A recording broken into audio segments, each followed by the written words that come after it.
ఆడవారు వెలుపల ఉన్నా పూజ చేసుకోవడానికి అభ్యంతరం అనేటటువంటి ప్రశ్న అసలు ఎక్కడా లేదు. ఎందుకు లేదు అంటే, పూజ అనేటటువంటిది ఎవరు చెయ్యాలి అంటే ఇంటి యజమాని చెయ్యాలి. ధర్మపత్ని సమేతస్య అనుంది కానీ ధర్మపతి సమేతస్య అని ఉండదు సంకల్పం. అంటే దాని అర్థం ఎవరు చెయ్యాలని? యజమాని చెయ్యాలి. యజమాని చేసి, నేను పూజ చేసిన కారణం చేత నా పత్ని బిడ్డలు అందరూ సుఖంగా ఉండాలని యజమాని కోరుకోవాలి. కాబట్టి ఇప్పుడు ఇల్లాలు వెలుపల ఉంటే ఇంట్లో పూజ చేయడానికి అభ్యంతరం ఎక్కడుంది? అభ్యంతరం ఏం లేదు.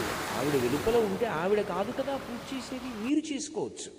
ఒకవేళ ఆవిడ వెలుపల ఉందండి, పిల్లలు చిన్నవాళ్ళు, వాళ్ళ బాగోగులు చూడాలి, వాళ్ళకి వేళకి పలహారం పెట్టాలి, ఏదో పాలు కాచి ఇవ్వాలి, అటు అది ఇది కూడా కష్టం అనుకుంటే లఘువు చేసుకోండి. ఈశ్వర ఈ 3 రోజులో 4 రోజులో లఘువుగా చేస్తాను పూజ. ఎందుకని అంటే కుటుంబ నిర్వహణ యందు